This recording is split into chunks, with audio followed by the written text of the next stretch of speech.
노동시장도 모여서 8회입니다. 61번 완전 경쟁시장의 치킨 매장에서 치킨 한 마리를 14,000원에 팔고 있다. 그리고 종업원을 시간당 7,000원에 고용하고 있다. 이 매장의 이윤을 극대화하기 위해서는 노동의 한계 생산이 무엇과 같아질 때까지 고용의 한계 생산은 뭐 임금하고 같아져야 됩니다. 임금. 그러면 어때요? 임금이 얼마입니까? 7,000원입니다. 7,000원. 이꼴 한계 생산은 한 마리 곱하기 14,000원이에요. 14,000원. 그럼 이거하고 같아지려면은 14,000원에 얼마가 되면 2분의 1이 돼야 7,000원이 되겠죠. 그러니까 반마리만 팔더라도 임금하고 한계 생산 이게 같게 된다는 것입니다. 이렇게 복잡한 도표 생각하지 말고 이렇게 생각하면 됩니다.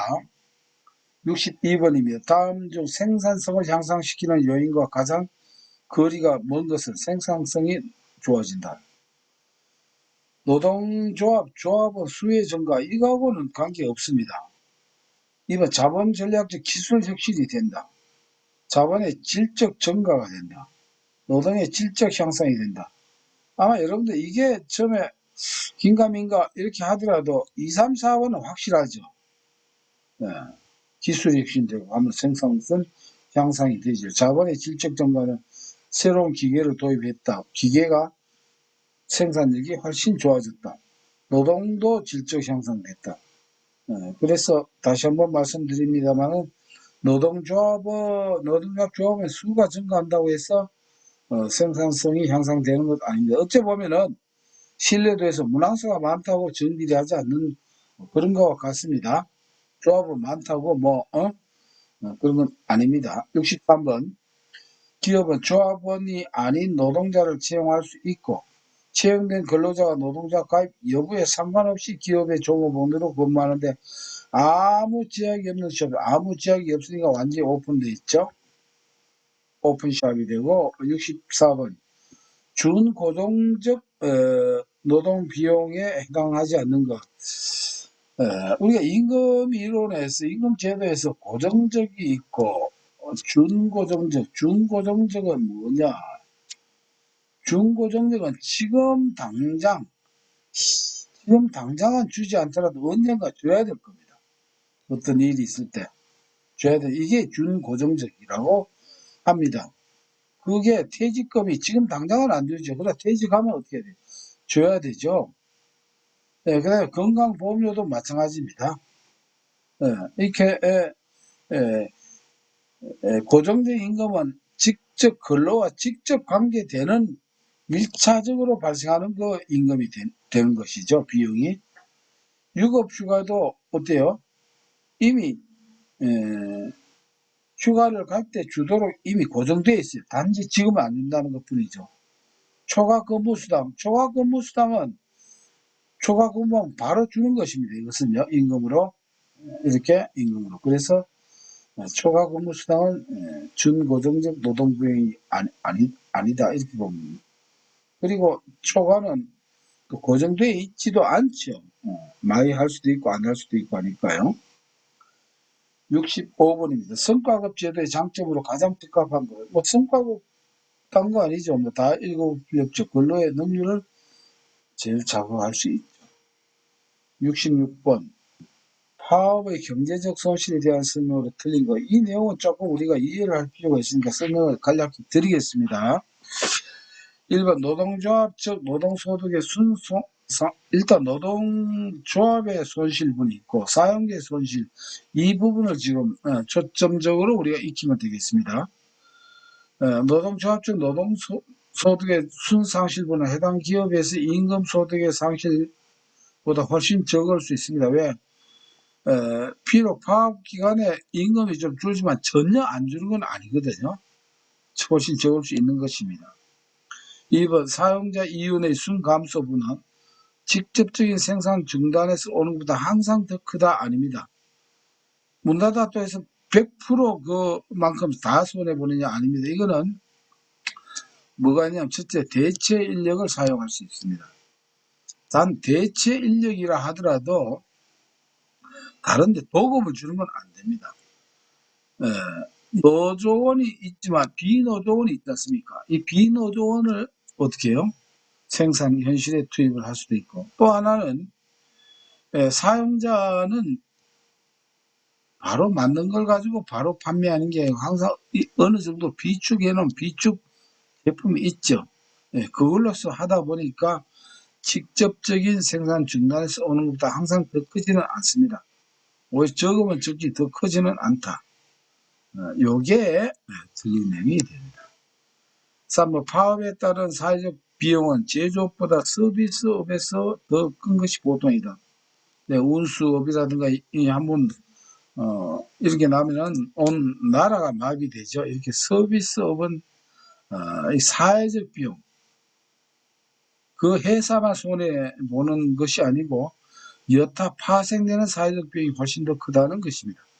4번 파업에 따르는 생산량 감소는 타 산업의 생산량 증가로 보충하기도 하기, 한쪽이 맥히면 딴 걸 또 생산하는 업체가 있고 보충을 해주기도 하죠.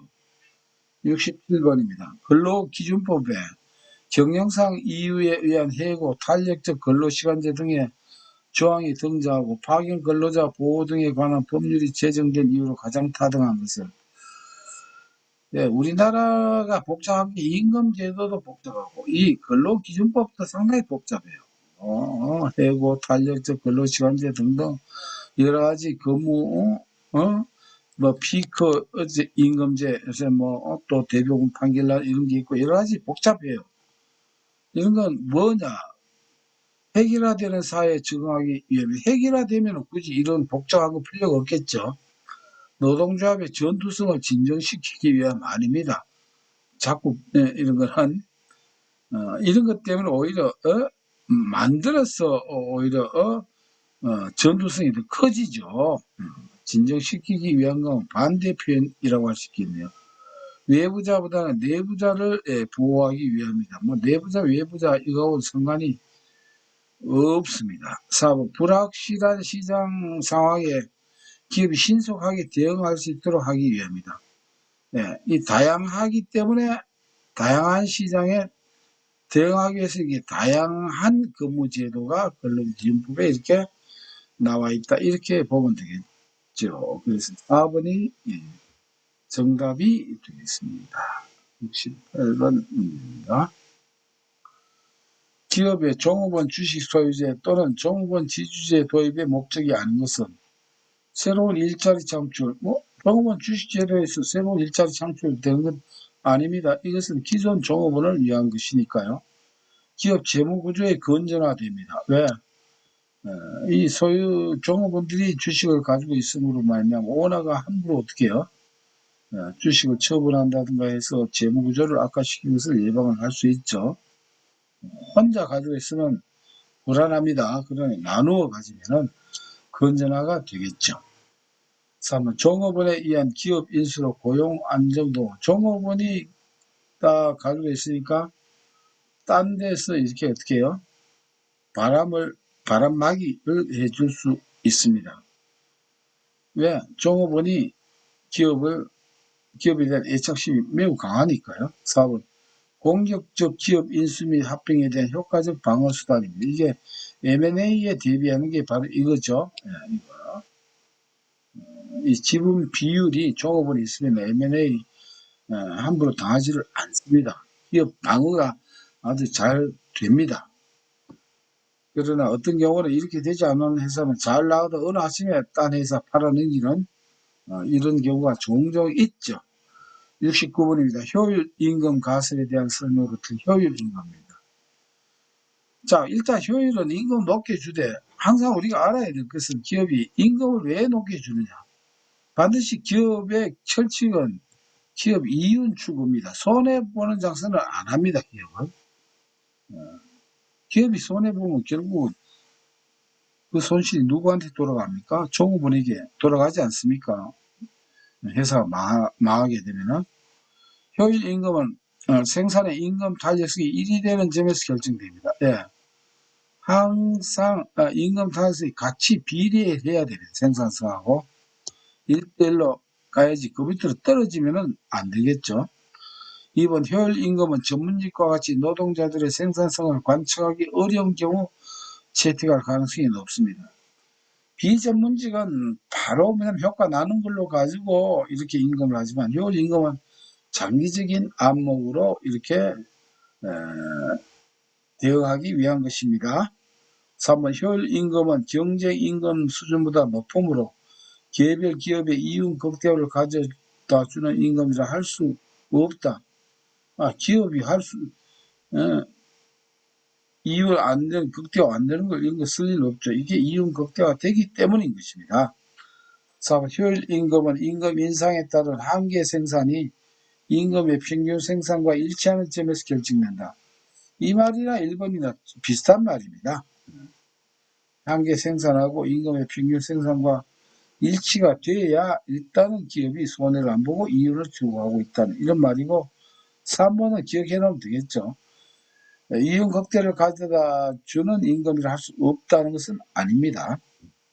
70번 마르크스에 의하면 기술 진보로 인하여 상대적 과잉 인구가 발생하게 되는데 이를 무슨 실업이라는가.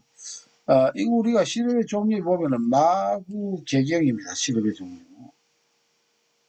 마찰적 실업, 구조적 실업, 계절적 실업, 경기적 실업이 있는데 보통 기술과 관계되면 전부 다 구조적 실업입니다. 그러면 지금 구조적 실업하면 땡입니다. 이것은요. 왜? 이 실업 일어날 때 마르크스 나오는 기술 나오면은 이거는 기술적 실업이라고 별도로 요거를 꼭 기억에 넣으시면 되겠습니다. 마르크스 나오면 기술적 실업이다. 왜? 마르크스는 기계 파괴론을 주장하는 이론가죠. 예. 기계 때문에 실업자가 생긴다라고 해서 그래서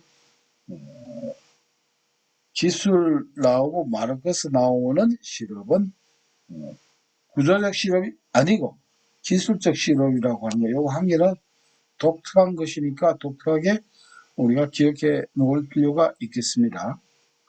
71번 노동의 공급 곡선에 대한 설명 좀 드는 것.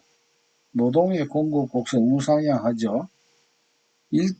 일정 임금 수준 이상이 될 때 노동의 공급 곡선 우발 굴지를 가집니다. 가다가 뗐다 이렇게 될 수도 있다는 것이죠. 임금과 노동시간 사이에 음해관계가 존재하죠. 음해관계가 존재한다는 것은 이렇게 갈 경우에는 정비례합니다. 이걸 정해관계라 합니다. 정비. 플러스 관계. 정비란다. 음해관계는 올라는 가는데 이게 마이너스입니다. 이 반대쪽으로. 이런 게 부해관계죠. 이렇게. 음해관계가 존재할 경우 임금률의 변화 시 소득효과가 대체효과보다 작다 아니죠. 이게 바로 후반굴절이에요. 음해 관계를 가질 때 후반굴절. 소득효과가 있다면 대체효과보다 크다가 되죠. 소득효과가 대체효과보다 작다는 아닙니다. 소득효과만 작으면 계속 음해관계가 아니고 정해관계가 계속 갑니다. 가는 대로 끝까지 가자 이렇게 되겠죠. 3번 임금과 노동시간과의 관계입니다. 임금과 이게 임금이고 이게 노동시간입니다.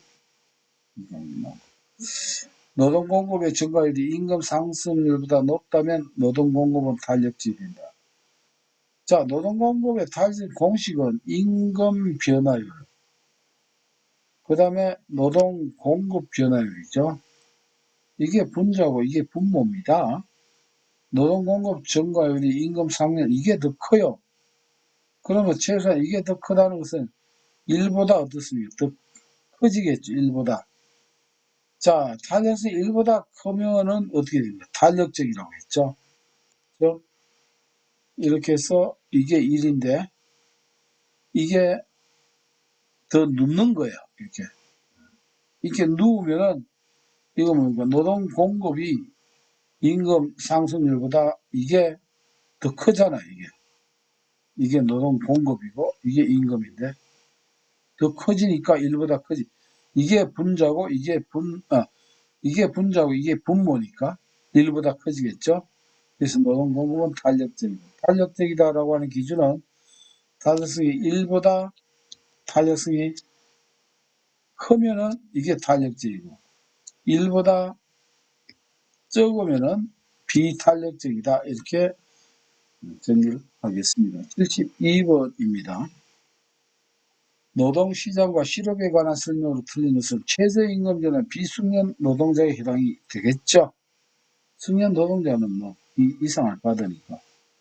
해고자, 취업대기자, 구직포기자는 실업자에 포함된다. 자, 실업자가 되기 위해서는 조건이 있죠. 반드시 구직활동을 해야 됩니다. 이 인정을 받아야 돼요. 그래야 실업급여를 받을 수 있죠. 그런데 해고자나 취업대기자는 실업자에 해당이 됩니다. 취업대기자. 근데 구직포기자는 실업자에 해당이 안 됩니다. 그래서 구직포기자는 실업률에서 빠지죠. 경제활동 인구에서도 빠집니다. 구직포기자 또는 실망노동자라고도 하죠. 마이너스를 시킵니다. 실업자에 포함되지 않습니다. 이게 두 개는 맞는데 구직포기자, 실업자 왜 그렇습니까? 실업자 되기 위해서는 구직활동을 해야 되는데 이 자체를 포기해버리면 실업자가 아니고 어디로? 비경제활동 인구로 내려가 버리죠. 효율성 임금은 노동자의 이직을 막기 위해 시장 균형 임금보다 높다. 최저임금, 노동조합 또는 직업탐색 등이 실업의 원인에 포함됩니다. 최저임금이 어떻게 됩니까? 실업을 발생시킨다라고 했죠. 노동조합 또는 직업탐색 등이 노조에 못 들어가거나 이런 것들이 실업의 원인에 포함이 되죠. 그래서 여기 알아야 될 거는 여기서는 구직포기자는 실업자에 포함되지 않습니다. 73번입니다. 내부 노동시장의 형성 요인이 아닌 것은 했습니다. 내부 노동시장이면 현관습으로 알면 되겠죠. 현장 훈련, 관습 문화, 숙련도 이렇게 되겠죠. 기술 변화에 따른 산업 구조 변화 이건 해당이 되지 않고 장기 건속 가능성 이건 내부 노동시장 형성 요인이라기보다는 더 정확히 말하면 내부 노동시장의 장점이 되죠. 우장성이라고 하지 않았습니까? 우장성, 우수한 인재 확보, 장기 건속 가능성, 승진제도 합리화 이렇게 되겠죠. 위계적 직무 서열입니다. 내부 노동시장은 현관 문을 열고 들어가야 되는데 안에 있다 보니까 이 안에서는 위계 서열이 잘 돼 있습니다. 돈 많이 줄수록 이렇게 잘 잡히는가 보죠. 4번 기업의 특수성에서 이게 숙련도, 현장, 교훈련 이런 것이 되겠습니다. 그래서 기술 변화에 따른 산업구조 변화는 이거하고 내부 노동시장 형성 요인과는 관계가 없다. 74번입니다. 임금의 경제적 기능에 대한 설명으로 틀린 것은 임금 결정에서 기업주는 동일노동 동일임금을 선호하고 노동자는 동일노동 차등임금을 선호한다. 동일노동 동일임금은 이게 완전 경쟁시장입니다. 완전 경쟁시장은 누가 좋아합니까? 노동자가 좋아하죠. 완전 경쟁시장. 기업주는 동일노동 동일임금 선호하지 않고 뭘요? 차등임금을 선호. 똑같은 일을 하더라도 어떻게 차등을 주려고 하죠. 그래서 바꿔서 얘기했습니다. 임금 결정에서 기업주는 차등임금을 선호하고 노동자는 동일노동 동일임금을 선호한다. 이렇게 해야 되겠네요. 2번 기업주에게는 실질임금이 중요성을 가지나 노동자에게는 명목임금이 중요하다. 자, 일단은 기업은 적게 주는 걸 원하고 노동자는 많이 받는 걸 원하겠죠. 노동자. 그럼 우리가 이걸 알려면 어느 게 실질임금이 크냐 명목임금이 크냐를 우리가 알아야 됩니다. 이건 도표로 이렇게 설명했죠. 명목임금은 실질임금에 플러스 물가 상승률을 보탠 겁니다. 그러니까 명목임금이 크죠. 큰 건 누가 좋아합니까? 노동자가 좋아하고 그 다음에 작은 거 요거는 물가 상승률을 감안하지 않는 게 실질 임금인데 이건 누가 좋아할까요? 사용자가 좋아하니까 요 표현은 맞죠. 기업주에게는 금액이 작은 실질 임금이 중요성을 가지나 노동자에게는 물가 상승률까지 반영한 명목 임금이 중요하다. 맞는 내용이 되겠습니다. 기업주에서 본 임금과 노동자 입장에서 본 임금의 성격상 상호 배반적 관계를 갖고 있죠. 만약 이게 배반적이 아니고 일치된다라고 하면 맨날 임금 때문에 뭘 한다? 파업을 하고 뭐 단체행동하고 이런 게 없겠죠. 4번 임금은 인적 자본에 대한 투자 수요 결정의 변수로서 중요한 역할을 하죠. 임금에 이게 기업을 운영하는데 아무리 좋은 걸 투자한다 하더라도 인건비가 많이 들면은 투자를 함부로 잘 할 수 없다는 그런 뜻이니까요. 75번입니다. 분단 노동시장 가설의 출현 배경과 가장 거리가 있는 분단 노동시장 하면은 1차 노동시장과 2차 노동시장. 뭔가 한마디로 말하면 대기업처럼 이렇게 체계가 잘 잡혀내서 그 체계가 잡혀져 있는 이렇게 열악한 여러 시장이 있을 겁니다. 이렇게 분단되어 있는 거. 자, 이걸 보면 1번 능력 분포와 소득 분포의 이게 능력이나 이게 서로 같으면 이렇게 분단이 안 되겠죠. 차이가 나니까 차별로 이렇게 1, 2차로 된다는 거죠. 이거 교육 개선에 의한 빈곤 대처가 실패했습니다. 이 교육을 통해 잘 되면 이게 허물어질 텐데 말이죠. 3. 소수 인종에 대한 현실적 차별입니다. 우리나라 그런 사람 많이 있죠. 외국인 근로자 임금에 대해서 아주 차별을 많이 하죠. 4번 동질의 노동에 동일한 임금. 자, 동일 노동, 동일 임금은 이게 분단 노동 시장이 아니고 이 벽이 허물어진 뭡니까? 완전 경쟁 시장이죠. 완전 경쟁 시장. 아담 스미스의 신고전학파 아담 스미스의 완전 경쟁 시장 이론이 되는 것이죠. 그럼 이게 만약 잘 돼 있다라고 하면 분단 노동 시장이 생길 리가 없겠죠. 왜? 이 1차, 2차 없는데요. 그래서 요 4번이 틀린 내용이 되겠습니다. 76번입니다. 경제활동 인구 조사에서 취업자로 분류되는 사람입니다. 경제활동 도표에서 많이 이렇게 설명을 했죠. 1번 명예퇴직을 하여 연금을 받고 있는 전직 공무원. 이건 취업자가 아니죠. 직업으로 쳐주지도 않고요. 하루 3시간씩 구직 활동을 하고 있는 전직 은행원입니다. 구직 활동, 전직 은행원이니까 취업자로 할 수 있죠. 구직 활동하고 있으니까 뭐를요? 이건 실업자는 해당이 되겠죠. 3번 하루 1시간씩 학교 부근 식당에서 아르바이트를 하고 있는데 1시간씩 하루 1시간씩 하고 있다. 그러면 일주일에 몇 시간? 5시간이죠. 자, 우리가 경제활동 인구 이 통계조사에서는 조사 대상 기간 중에 주 1시간이라도 수입이 있는 일을 하게 되면은 취업자로 이렇게 분류를 해버립니다. 취업자로. 그런데 하루 1시간이니까 주 5시간이니까 하니까 더더욱 말할 필요도 없이 이게 취업자 3번이 취업자에 해당되겠네요. 4번 하루 2시간씩 남편의 상점에서 무급으로 일하는 기획용서. 자, 무급 종사자는 두 가지로 분류될 수가 있습니다. 취업자로 분류될 수도 있고 그 다음에 비경제 활동 인구로도 분류가 될 수 있습니다. 뭘 기준으로 하느냐? 주 근무 시간 가지고 합니다. 취업자일 경우는 그랬죠. 돈도 안 준다. 시간 도와줘도. 그래서 욕 나온 데서 주 18시간 이상 무급으로 이렇게 남편의 상습을 도와줄 경우에는 비록 돈을 안 받는다 하더라도 이거는 취업자로 인정을 해주고요. 그 다음에 18시간 미만인 경우에는 비경제 활동 인구로 인정해 줍니다. 그러면 하루 2시간씩입니다. 보통 이런 거 계산할 때는 주 5일째거든요.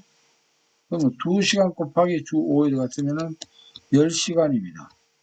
그러면 18시간에 미달하죠.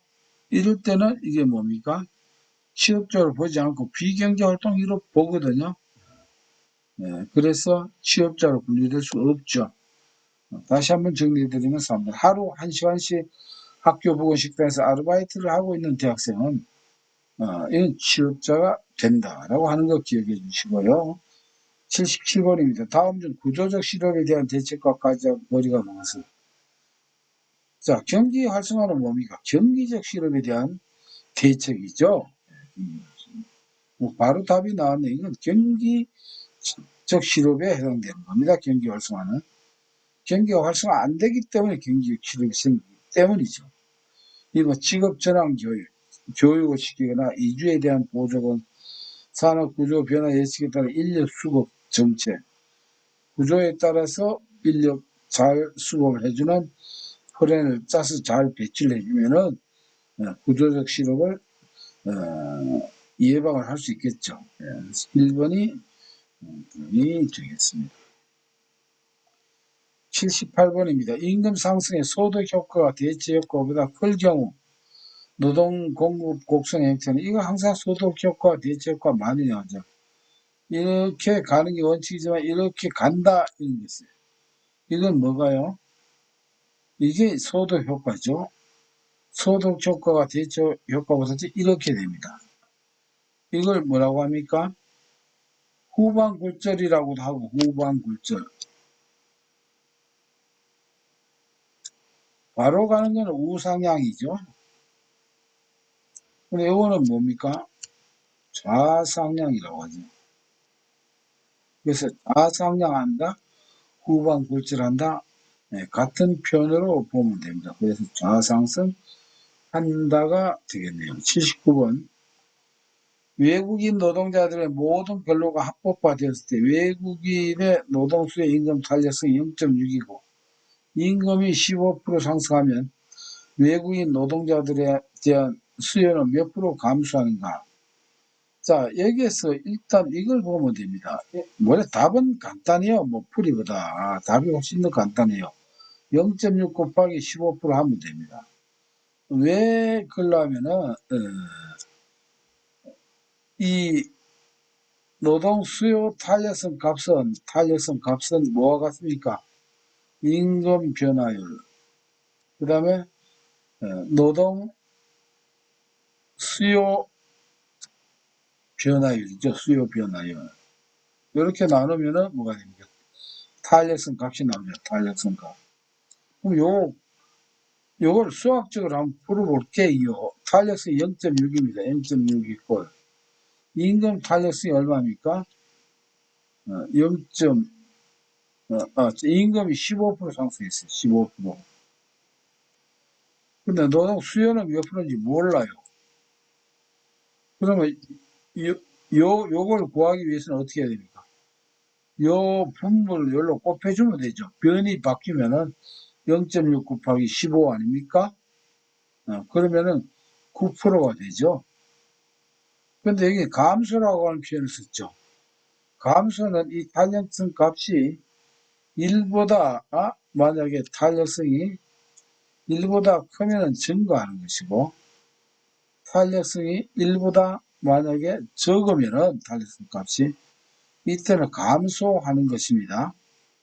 시간 관계상 이거는 혹시 다른 때 말씀을 드렸으니까 이러한 그 답을 익혀 주시기를 부탁드립니다.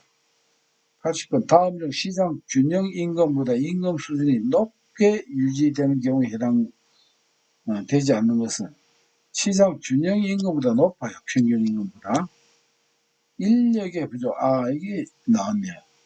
자, 인력이 부족한 거는 공급이 적게 되니까 임금이 올라갈 어떤 확률은 있습니다. 그러나 그것이 이제 정확한 건 못 돼요. 왜냐하면 하나만 가지고 안 돼, 임금이라고. 자, 공급이 줄어들었다. 공급이 줄어들었다라고 해서 임금이 어떻게 되는 데는 수요에 대한 문제가 반드시 나와야 됩니다. 수요. 만약에 인력이 부족한 것보다 일자리가 더 부족하면 어떻게 됩니까? 그러면 공급이 더 커지게 되는 것이거든요. 상대성이 있기 때문에. 그 다음에 이런 것을 우리가 수요에 대한 것을 여기서 모르기 때문에 인력 부족이 단순하게 인력 부족하면 임금 수준이 높아진다. 이건 알 수 없는 내용이에요. 왜 그러나? 수요에 대한 어떤 단서가 전혀 안 나와 있기 때문이죠. 자, 노동조합이 존재하면 임금 수준을 올려주겠죠. 최저임금제 시행도 이렇게 최저임금인데 못 받고 있는 9,160원인데 그 이하로 주고 있을 경우 법으로 시행하면 다 9,160원 줘야죠. 이러면 임금 수준이 이 밑에 있는 사람은 이만큼 올라가게 된다는 것이죠. 효율성 임금 정책 도입은 시장 임금보다 높게 주는 그 제도니까 당연히 그렇게 되겠네요. 네, 이래서 노동시장론까지 마쳤습니다.